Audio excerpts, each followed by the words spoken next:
Blessed morning po. Grace and peace be multiplied. Good morning. Kingdom greetings sa lahat po ng nakakapanood ng live na ito.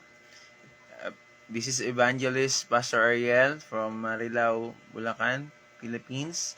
And this is our daily dawn prayer meeting here in Marilao, Bulacan.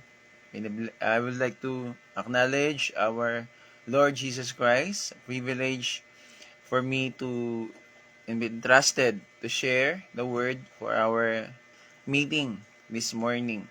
And also, I would like to acknowledge all the leaders, fellow citizen, fellow comrade in the kingdom, fellow ambassador, are now joining with us in our dawn prayer meeting. And also, those who are online now in Facebook Live. Amen. I would like to greet you. Grace and peace be multiply in your life, in your time, ano man pong oras na ito ay inyong mapapanood. Sumain niyo ang biyaya, kapayapaan, at higit sa lahat, ang kabutihan, biyaya ng Panginoon sa kanyang kaharian. This morning, will be the one who will share the word for us.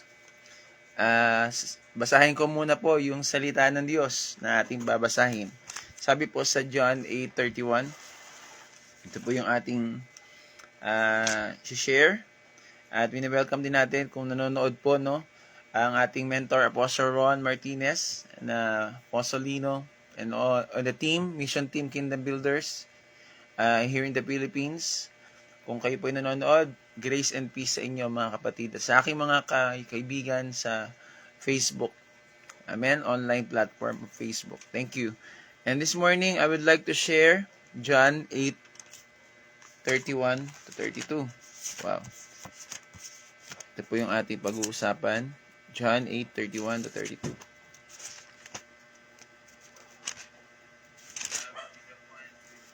Sabi po dito. John 8:31. And you shall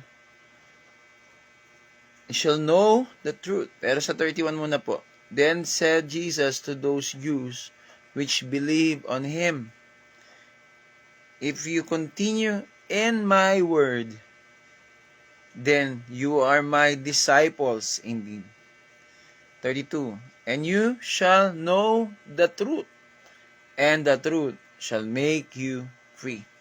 Bless the reading of the word of the Lord this morning. Let us pray. Father, we just want to thank you for the great morning, another day, another blessing to hear from you.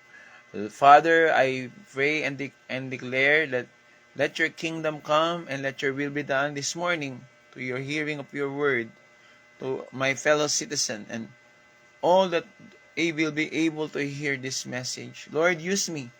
Let your kingdom be advanced this morning, and sons be raised up in their understanding.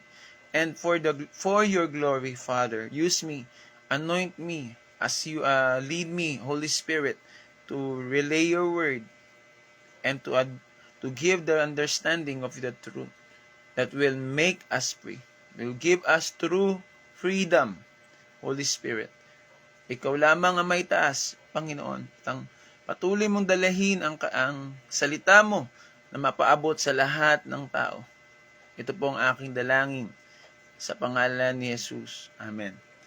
Grace and peace upon us. Andiyan po si Prophet Mila at ang iba pa nating team nakikinig. Mapagpalang umaga po sa inyo. Ano po? Ang ganda po ng topic natin ngayon. Ngayong June 12, ito po yung araw ng kalayaan sa ating bansa. In our nation, we celebrate Day of Freedom. And it's good to understand not only that this is yearly celebrated, the Day of Freedom, but also for us who understand, a disciple of Jesus, a follower of Christ, understand the truth that make us free. And this is our topic this morning, our message from the Lord for this time. The truth make us free. This is the revelation that the Lord given us, that for us to live in true freedom. No? What is true freedom? Ano ba yung tunay na kalayaan? Ito ba yung talagang malaya na ang isang tao pag ang bansa ay malaya na sa pag-aalipin ng ibang banyaga? Dahil ito po yung pinagdiriwang ngayon no? Yung hindi na tayo sakop ng ibang bansa, hindi tayo alipin sa sarili nating bayan. Pero alam niyo po sa Bible, ang true freedom ay hindi lamang freedom from the oppression of the foreigners or na ibang lahi, na ibang bansa. True freedom is understanding the truth of the kingdom, the truth that comes from Christ. Ang tunay na kalayaan ay matatagpuan natin kay Kristo. Dahil siya mismo ang nagsabi nito. Siya mismo ang may salita na binahagi sa mga sumusunod sa Kanya. Kung kayo ay talagang mga tagasunod ko, magpapatuloy kayo sa aking mga salita bilang patunay na kayo ay mga alagad ko. Malalaman nyo ang katotohanan, at ang katotohanan nga ang magpapalaya sa iyo. Ano po yung katotohanan at ano po yung palalayain? Will make us free. Yan po yung pag-uusapan natin ngayon. Kasi dapat natin malaman ano yung katotohanan at saan tayo pinalaya, papalayain. At pag hindi mo nalaman ito, manatili kang alipin. Manatili kang hindi malaya. You will remain in a state of bondage, no freedom, if you don't know the truth. This morning, yun yung pag-uusapan natin, no? At tinilid ng Holy Spirit na you need to know the truth. You need to understand the truth. And you need to live in the truth. Mamuhay sa katotohanan. Dahil ito yung magdadala sa atin sa malinaw na kalayaan.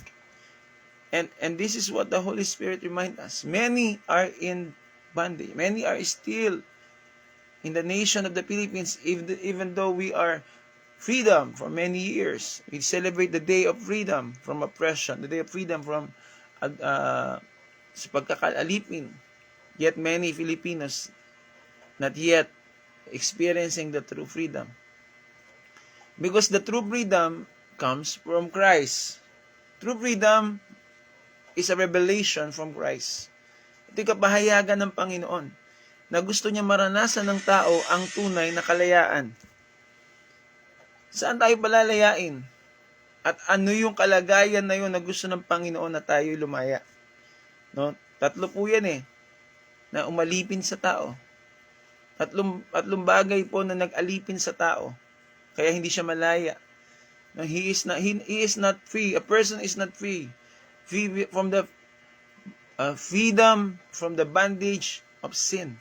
This is the worst problem ng tao. No? Hindi siya nakaalis sa pagkakaalipin sa kasalanan. And this is the reality ng maraming tao sa mundo. Kaya naparito si Jesus upang ang mga taong natanikala sa kasalanan na nagdala sa tao sa pagiging alipin. Dati po, hindi alipin ang kalagayan ng tao sa harapan ng Diyos. We don't need freedom because originally, in the beginning, Adam and Eve, mankind is not a slave, is not a bondage. They are sons of God. They are originally created in the image and likeness of God, and they have the dominion upon their life. They are created to rule. They are created to reign with God. Mankind, according to Genesis 1:26, the truth is, we are not slave of sin. We are living in spirit and in light. We are living in the image and likeness of God. That is the original identity of the sons of God. That is the truth. The truth of your identity. And the truth that the Lord give us the identity that we are in the image and likeness of God, originally we are not slave of sin. We are not slave of the power of the consequence of the fallen nature. That's why we are experiencing the greatest life when you know the freedom that the Lord wants us to be brought back, to be restored in us. Before, dati, ang buhay natin ay alipin tayo ng kasalanan. We are, sabi nga sa Bible, you are no longer slave. Sinabi na yan ng Panginoon sa Galatians 4. Galatians 4 verse 7. Sabi po doon, you are no longer slave, but a son. Sabi diyan, and a son that is an heir of God through Christ. You see, originally, dito tayo gusto ng Panginoon, malaman natin yung katotohanan. Na ang Panginoon na parito, Jesus Christ came here to give us the word. And that word will reveal to us how to become free from the bondage of sin. And the freedom from sin, you need to have the freedom from sin, and that is to Jesus Christ's finished work. Through Jesus Christ's finished work, freedom, free from dominion of sin. That Jesus did. He paid the price for our sin. He died on our place. Our place is we are bondage to sin. And Jesus Christ came to pay the price for us to experience the freedom from sin and restored as a truth of a son. We are the original purpose of the Lord, why Christ came here, the truth that make us the sons and daughter of the King. We are purpose to be restored in the proper identity. Many are in the church world, many in the world always say, I am a sinner. Even Christ finished the price of their freedom. They are still living in sin. They are still living in their bondage. Why? They don't know. The first step to freedom is to know the truth. Satan wants to put in our mind, you are a sinner. You can never be free. You are fall. Yun ang lagi sinasabi ng kaaway. Gusto niyang ilagay sa atin na hindi na kayo makakaalis sa kasalanan. Nandiyan ka na lang, mamamatay ka ng makasalanan, nabuhay ka makasalanan. You live as a sinner, you will die as a sinner. You cannot overcome.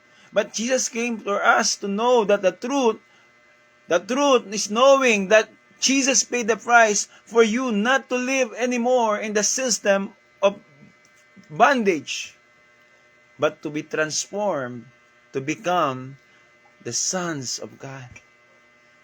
No more. And the reason why many are still in sin, because they are not free from dominion of Satan. Amen? They are free from sin. They receive salvation. But they are not free from dominion of darkness. That's why that second truth that people are bondage, they are bondaged from the dominion of darkness.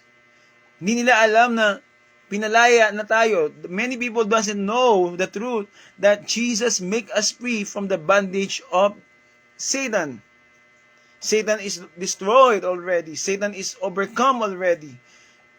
Freedom from darkness. Ito yung pinalaya tayo from the power of darkness. Colossians 1:13. Amen. Alam po natin yan, Pastora. Alam po ng mga anak ng Diyos yan. Na sabi doon, we are rescued from the power of darkness. That's dominion of darkness. That's the power of Satan that is ruling on this earth.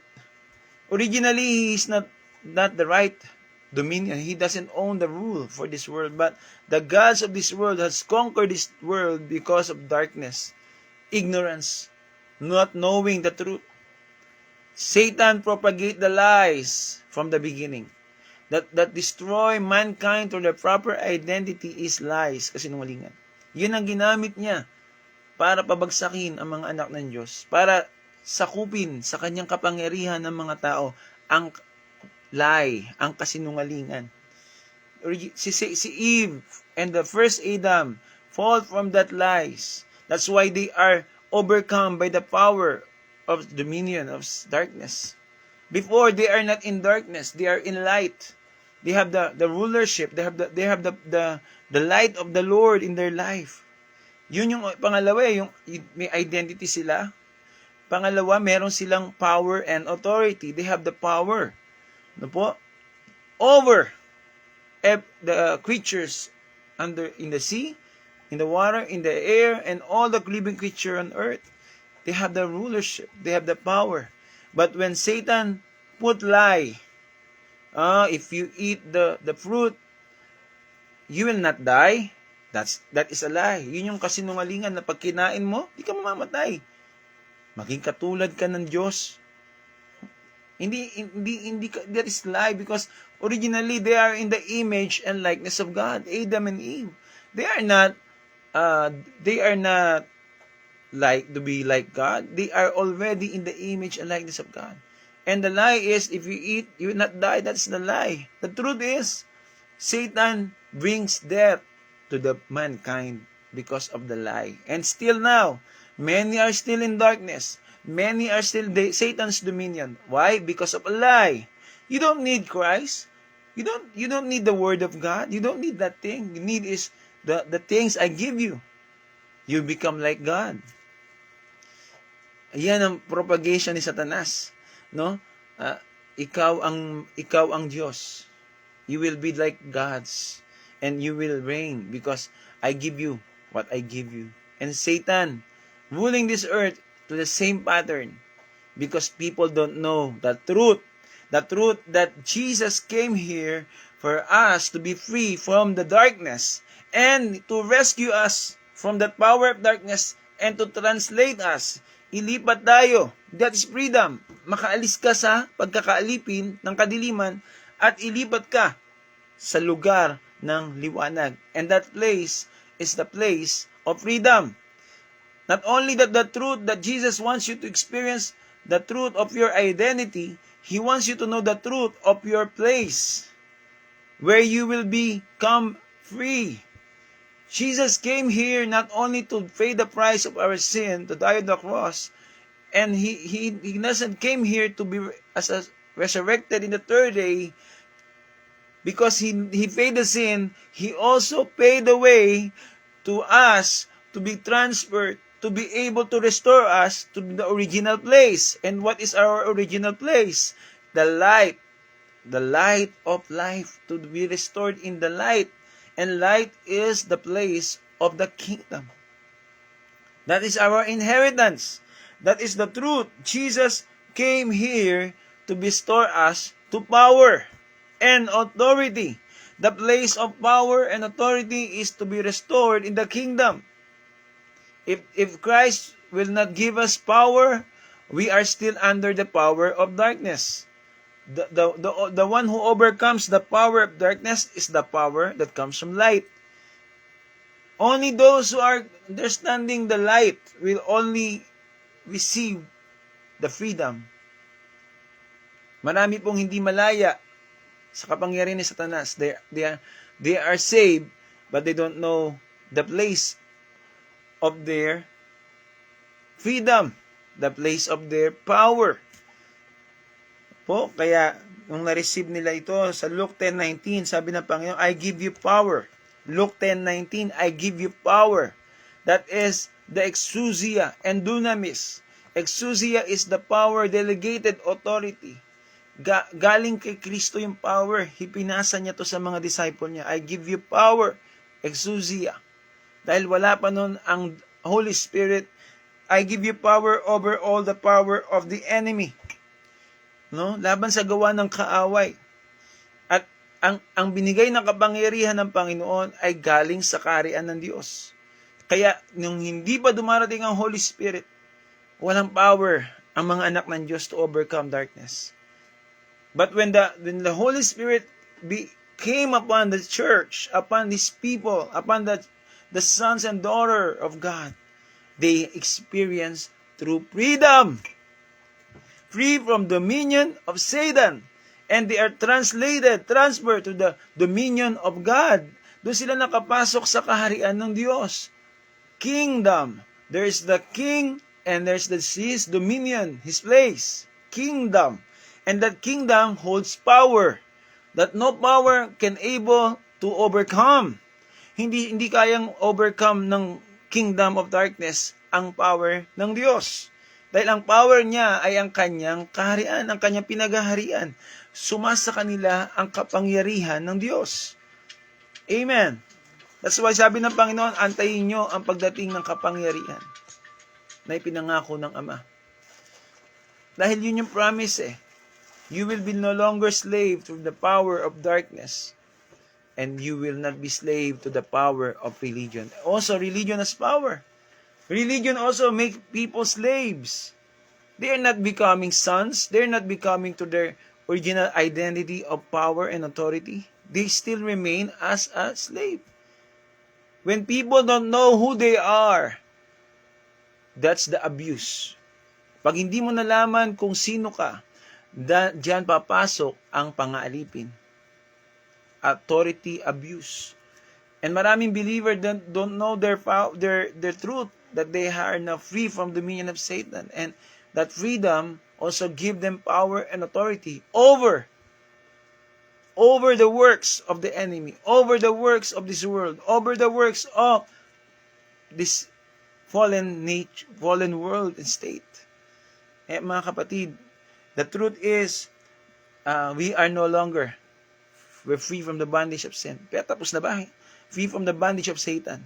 And free from the bondage of the system of religion.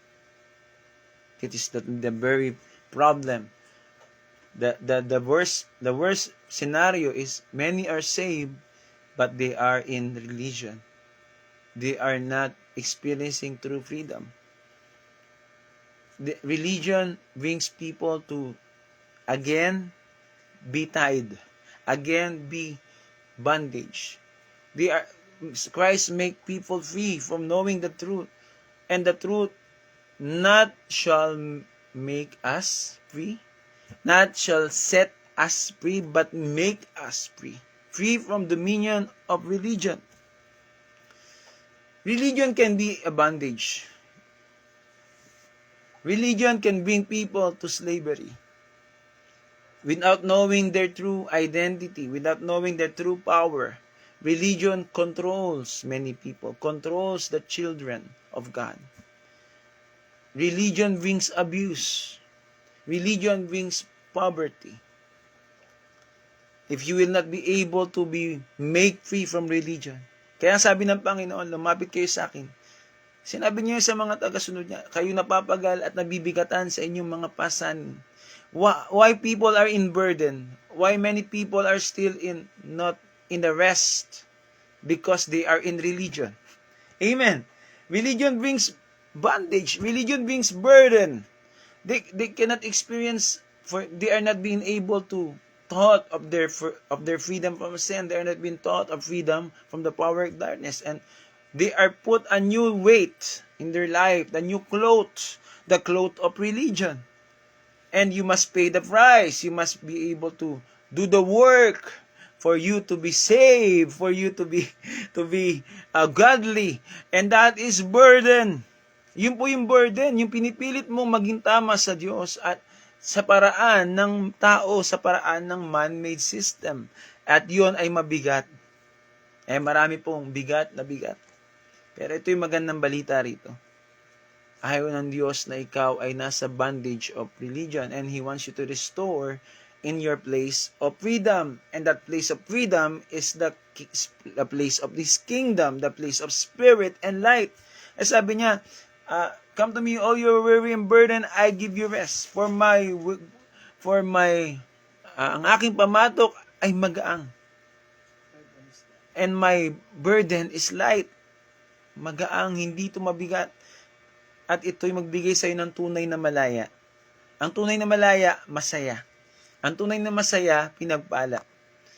Kaya kung hindi ka masaya sa kalagayan ng iyong paglilingkod sa Panginoon, if you are feeling oppressed, depressed, and you feel like you are being manipulated, sinasakal ka, ayaw ng Diyos ng nandiyan kang kalagayan. Gusto niya lumaya ka. Kaya ang sabi dito, the truth give us true purpose. The truth of the kingdom leave us out of the life with no purpose, no meaning, no true everlasting life. Everlasting life is a purpose. Eternal life is a purpose. And that purpose is you are the light of the world, a city on a hill. According to the word in Matthew 5:14. You are a light of the world. That is your place. A city on a hill. Sabi ng Panginoon, hindi matatago ang isang city na nasa burol. Meron silang liwanag na nagbibigay tanglaw. Ang nakaunawa ng kalayaan kay Kristo ay magiging liwanag katulad ni Kristo. Nung una, siya lang ang liwanag. Sabi ni Jesus, I am the light of this world. He who follows me never walk in darkness. That is the state of dominion of darkness, the state of dominion of sin, the state of dominion of religion, darkness. At Jesus came here for you to have light. And if you follow me, you will never walk in darkness. You are totally free. And you shall experience the light of life, the place of light, and that is the kingdom. And that is you become a place. You are in the right place. You are in a city on a hill. Cannot be hidden. That's the true purpose. The true purpose of light is hindi mo itatago ang light, ihahayag mo ang light. Amen. Ang purpose ng Lord ng katotohanan, sabi niya, ako ang daan, the way, ako ang katotohanan. Katotohanan, the truth that gives light. The truth that gives light, nagliliwanag. At kung makita mo ang liwanag, ikaw ay hindi nalalakad sa dilim. Ikaw ay lalakad na sa liwanag. At yung liwanag na yan ay may lugar sa mundong ito. Hindi lang dilim ang nasa mundo. In this world, Jesus wants you to see the light of life. And the light of life is, it transforms you to the true purpose. You are also a light. Ikaw ay naging liwanag din dahil ikaw ay tunay na malaya. Ang tunay na malaya ay may liwanag. Ang tunay na malaya ay kitang-kita. Hindi maitatago. Kaya kapatid, ikaw ay magkakaroon ng purpose. Ano yung purpose mo? Magliliwanag ka rin. You will become the light of this world. You will bring the lost to their true identity, the lost to their true place. Glory to God, na unawaan natin na ang place natin ngayon ay hindi na, ang alam lang natin place ay ang lugar ng ating religion. Hindi religion, lugar ng ating pinanganakan. Akala natin pinanganak tayo, we are born again, we are saved, and now we belong to a system, to a group, to a church community. That's not, hindi masama yun. People of God that is gathering. We belong to the group of people, to the followers of Christ. We belong to that group. But that the church is never intended to be in an empty place, to be in the dark place. The church that God called out of darkness is translated into His glorious light, into His kingdom. And doon sa nasa kaharian, nasa liwanag, na kay Kristo, ay hindi na sila sakop ng relihiyon. Kaya ang born again, you are not born in a religion. You're not born in a church. Born again is born in the Spirit. The Spirit is identity. And the Spirit is born as a sons of God. In what place? The place of the light, the place of His kingdom. That's why the church is never intended to be a building or a religion. Church is intended to be in the kingdom, in the light. And when the church, the community is gathered, they are the city on a hill. They are the light of this world. Hallelujah! Glory to God!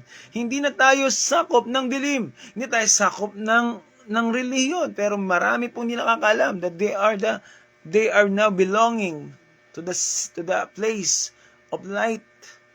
Marami din nakakaalam na kabilang na sila sa lugar ng liwanag. Humihina yung aking connection. Praise God in the name of Jesus. But we need to see the truth of our power, the truth of our purpose, the truth of our identity. Ikaw ay anak ng Diyos. At pag ikaw ay anak ng Diyos, hindi ka nakabilang sa sistema ng mundo, sa sistema ng kasalanan, sa sistema ng religion. Saan ka na ngayon? So you need to understand, if you are not belonging to the religion, you are being translated to the reign of Christ. Sa paghahari ni Kristo. Tama? Kaya nga may Jesus reign. Christ is reigning. And if Christ is reigning in your life, you are in the light. You belong to the place of light. You belong to the kingdom. If Christ is not reigning, there's no throne. And if there's no throne, there's no Christ reigning. Meron Nakaupo na siya sa trono. He is now the seated king. And we are the heirs of His kingdom. Tayo ay, hindi lang heir, tayo ay nakalipat, tayo ay pinamanahan, tayo ay binigyan ng lugar sa kanyang kaharian. Yes, the kingdom of heaven is so far. That's why many doesn't know that the kingdom of God is near. Ulitin ko po, the kingdom of heaven is so far in our mind, in our understanding, that we think the kingdom of God, the kingdom of heaven is so far away. But the truth is, Jesus came here to say, the kingdom of heaven is near. The kingdom of God is at hand. The kingdom of God is within you. Glory to God. It's not hidden anymore. It's not covered anymore. It is being spread in this world. It's being opened up within our eyes that the kingdom of light is now in advancing in these days of darkness. Oh, the religion is always saying the end is near, the pasama na lang pasama, darkness of this world. They are always highlighting the darkness. They are always highlighting the worst scenario in this world, but they are not highlighting the light of freedom, the light of the glorious light of God. Hindi lang darkness ang nasa mundo ngayon.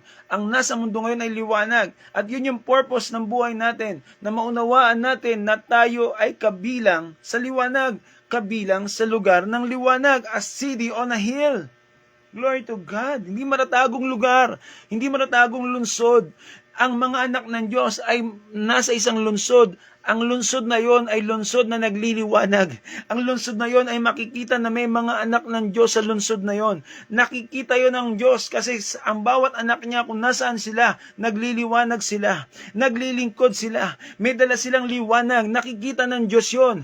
Pero ang mga taong nasa dilim, sila ay hindi nakikita at hindi sila naunawaan, hindi nila naunawaan ang liwanag. Pero kung maririnig nila ang liwanag at maunawaan nila ang liwanag, makakalaya sila sa darkness at magiging kabilang sila sa lugar ng liwanag. At yun ang trabaho mo. Yun ang purpose ng buhay mo. That you now in Christ, you are in the light, you bring light. Amen. Huwag mo itago. May isa pang parable si Lord. Ang ilawan, the light, and the lampstand, hindi dapat tinatago. Inilalagay sa tamang lugar. Malaya ka na, hindi ka na dapat nakatago, hindi ka na dapat nasa darkness. Malaya ka na, dapat nasa tamang lugar ka. Di ba yung ilawan na lagay mo nga sa ilalim ng kama? Anong mangyayari po pag ang ilawan nasa kama? Walang maliliwanagan. Amen. Pero ilagay mo sa lampstand, sa tamang lugar, anong mangyayari? Maliliwanagan yung bahay. Ang mga anak ng Diyos, pag hindi nila alam ang kanilang purpose, hindi nila alam ang kanilang lugar, mga kapatid, they will hide the light. Babalik sila sa worldly. That's why many are still going back to worldly system. They're going back to carnal system. Flesh is life. Why? Because they don't know where they belong. They don't know where they are in Christ. And that's why we need to bring the light of the kingdom. The light of the Word of God. The truth. The truth is light. And that light, the way, the truth, and the life will bring you to the place. Will bring you to the place of light. At sabi pa diyan, the truth of victory. Ito yung gusto ko. Pag nalaman mo ang katotohanan, ang katotohanan ang magpalaya sa iyo sa pagiging bagsak, sa pagiging talunan. Many are wants to be victorious. Mga anak ng Diyos naghahanap ng tagumpay. Pinagpapaguran nila ngayon yon. Hinahanap nila ang tagumpay sa paraan na katulad ng tagumpay ng mundo, katulad ng tagumpay ng religion. Kaya sila nabibigo. Ang tagumpay natin ay galing sa katotohanan na sinabi ng Panginoon, "Thanks be to God who give us the victory in Christ." Amen. The truth is, the finished work of Christ give us true victory. Hindi mo magigagain. Hindi mo kailangan masabing tagumpay ka dahil may malaki ka ng building. Marami ka ng successful life is dahil marami kang pera. Hindi mo masasabi na ito'y totoo na ikaw ay successful dahil ikaw ay binigyan ng maraming bagay sa mundong ito. No, that's the system of the world. That's the system of religion. The truth is, in Christ, you are victorious. In Christ, you are more than conqueror. Amen. Because you understand who you are. You understand where you belong. You understand what makes you free. And you now understand the process. You understand that your identity, you now enjoy success. You are reaping the true freedom.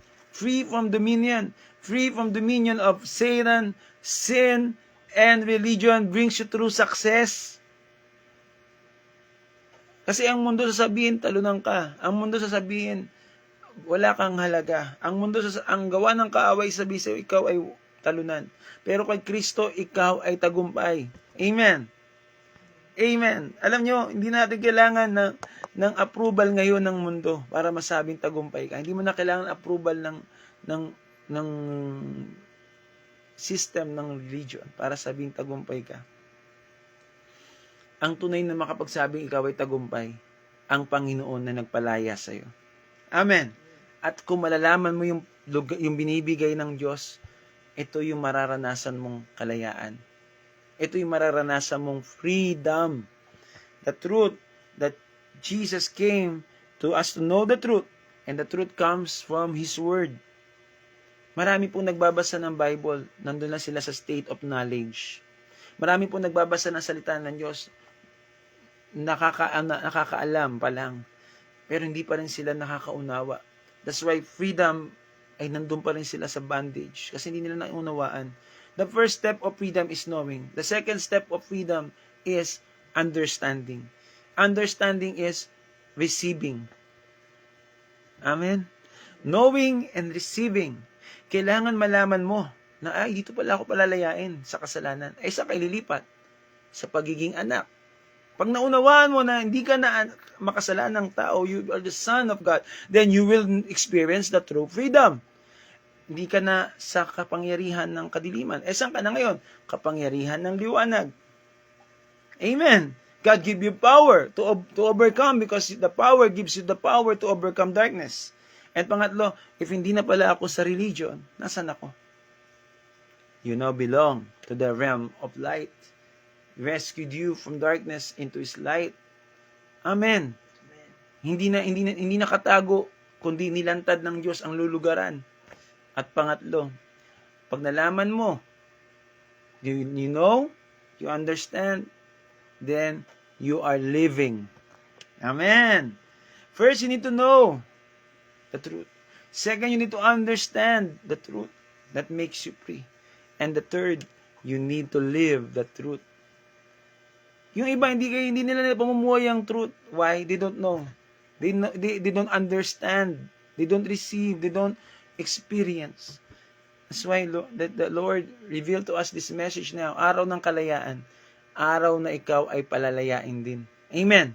Araw na ikaw ay lalaya sa kasalanan. Araw na ikaw ay lalaya sa gapos ng kapangyarihan ng kadiliman. Araw na ikaw gagapos sa lugar ng pagkakaalipin. Hindi ka na mananatiling alipin. Ikaw ay ilalagay sa mataas na lugar. Amen. Ikaw ay ilalagay sa high place, na high identity. The right place is in the kingdom. Pag nandun ka sa burol, nasa liwanag, hindi ka na nasa dilim. That's why you need to know the truth. You need to understand the truth and you need to live the truth.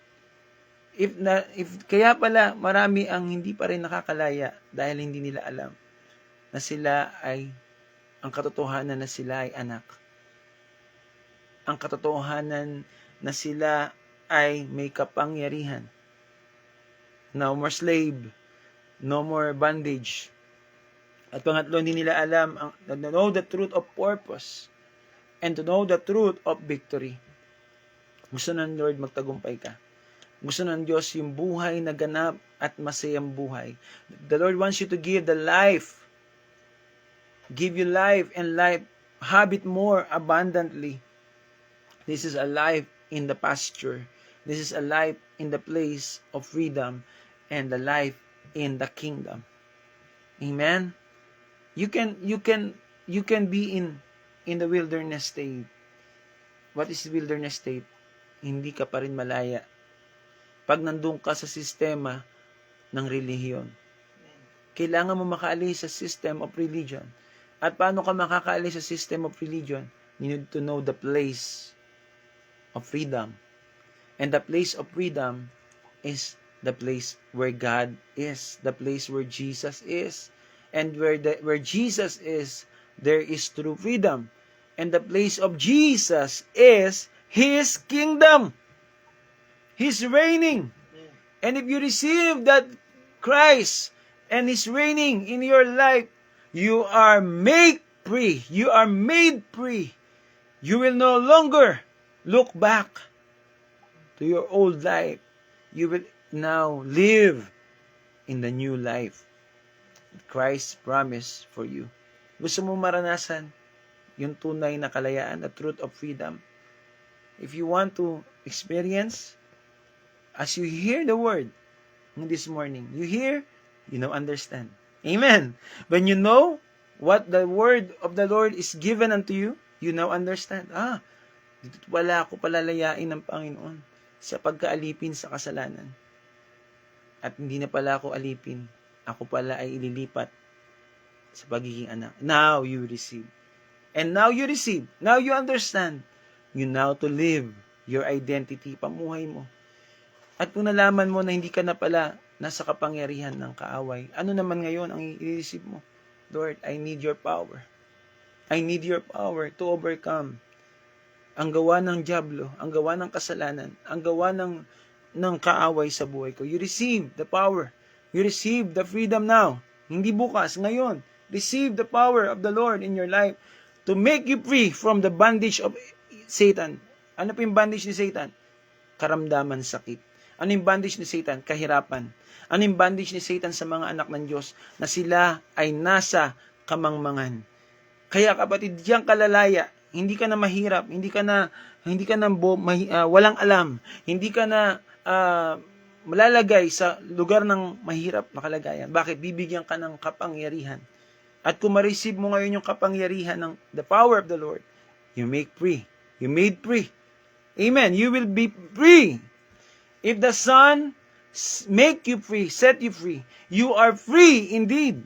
Sabi diyan, if the Son, sino yun? Si Christ. And you receive from Christ His Word, His truth, His revelation, you are now made free.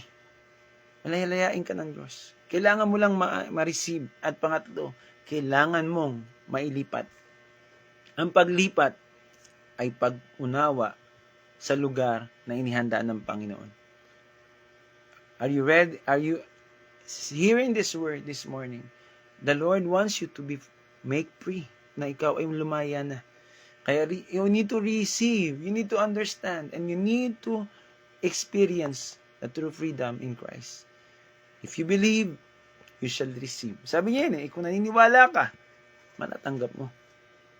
Kung naniniwala ka na si Kristo ay magdadala ng kalayaan sa'yo, tanggapin mo yung pinapangako niyang kalayaan.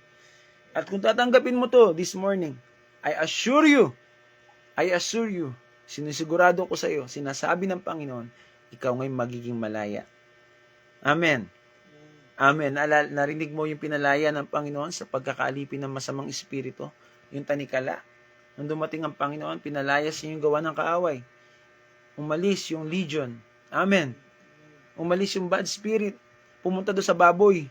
Kasi ang lugar ng lugar ng demonyo ay hindi sa mga tao, hindi sa anak ng Diyos. Napunta saan? Sa kural ng baboy. Yung anumang gawa ng kaaway sa iyo, oppression sa iyo, mental depression, physical depression, at lahat na nilalagay ng kaaway, lalayas, alis sa pangalan ni Jesus. Amen. Lahat ng nilagay ng kaaway na karamdaman ay palalayain ka ng Panginoon na sakit karamdaman. You need to believe and receive in Christ. Amen. And you need to understand, when you follow Christ, you will experience the true freedom, the true light, the true living sa mundong ito. Kaya ngayong umaga, kapatid, gusto ng Lord, maghari siya sa buhay mo. Gusto ng Lord, He reign in your life. If He reign in your life this morning, this day, He will give you, He will raise you up to a new life, a life of freedom. Are you excited? Are you excited? Are you in your heart desiring that the Lord will reign in your life? Let us pray. And I will pray that the Lord will reign in your life this time for you to live and experience a true life with God, a true life in His kingdom. I will pray. Mag-pray po tayo. Father, Ikaw ang Diyos, Ama, na napakabuti, Ama. You are the good Father who wants your Son not to be slave, not to be in darkness, not to be in the state of loss, the state of hopelessness. And salamat, mahal mo kami, na inibig mo kami, na kaming nakikinig sa iyo, kaming sumunod sa iyo, ay gusto mo, Panginoon, maranasan ang kalayaan. Gusto mo kaming palayain sa lahat ng gumapos sa amin. Ang gapos ng kasalanan, ang gapos ng gawa ng kaaway, at ang gapos ng relihiyon. Panginoon, tulungan mo po ang mga nakinig mong mga anak ngayong umaga na makaalis sila sa ganong kalagayan. And I pray right now, Lord, Thy kingdom come in their life, Thy will be done. That You will reign this morning in our life. We receive from You, Lord, Your word. At hindi lamang namin na-receive yung word. Gusto namin ma-receive yung freedom. Oh, Ramasikaraya. We want to experience Your freedom, Lord. And we pray, and I pray for the power of the freedom that comes from Christ ay maipaabot sa anak mong nakikinig. And I pray, Lord, Holy Spirit, reign in His life. Holy Spirit, come in His life. In the name of Jesus, Holy Spirit, fill His life. Oh, Rambasanda, fill us this morning. Fill us with Your power. In Christ, we are forgiven. In Christ, kami pinatawad. In Christ, kami ay tinubos. Inaangkin namin ang kapatawaran, katubusan. At hindi lang yon, inaangkin namin ang kapangyarihan sa basakarabayakan. Power of the Holy Spirit in our life that make us free from the works of the darkness, from the works of Satan. And I declare right now, I rebuke right now the sickness na nilagay ng kaaway sa mga tao, sa iyong mga anak. In the name of Jesus, by the blood of Jesus, by the body of Christ, we are healed. And I declare, as you receive the Holy Spirit, the freedom from your sickness is being now released in your body, in your health, in your physical life right now, in Jesus' name. And I declare freedom from the works of religion, from the burden of religion, burden, kabigatan, na experience mo ang kabigatan. The Lord wants you to experience the light, ang kaliwanagan, at experience mo ang kagaangan, bigat.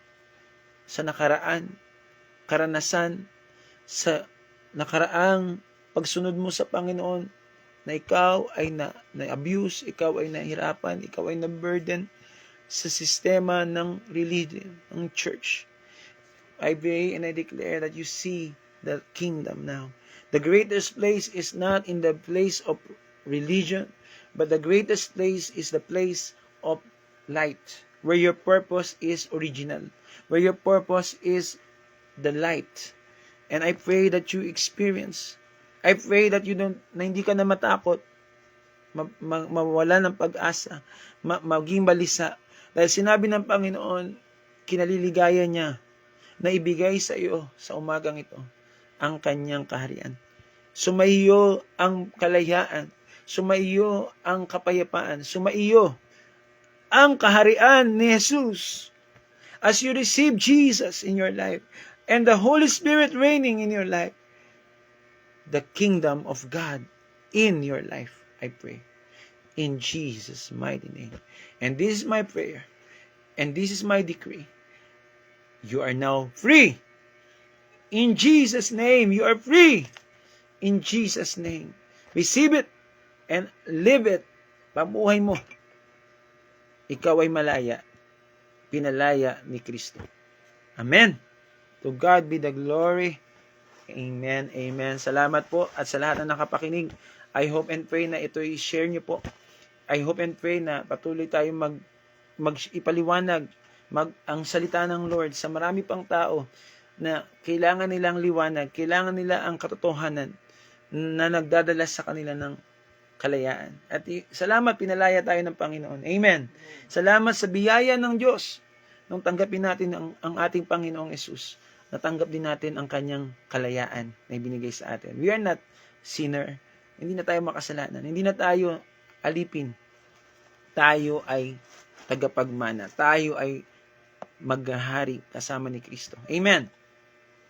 At sa mga nakinig po sa fellow ambassadors, we are continually sharing in our group chat.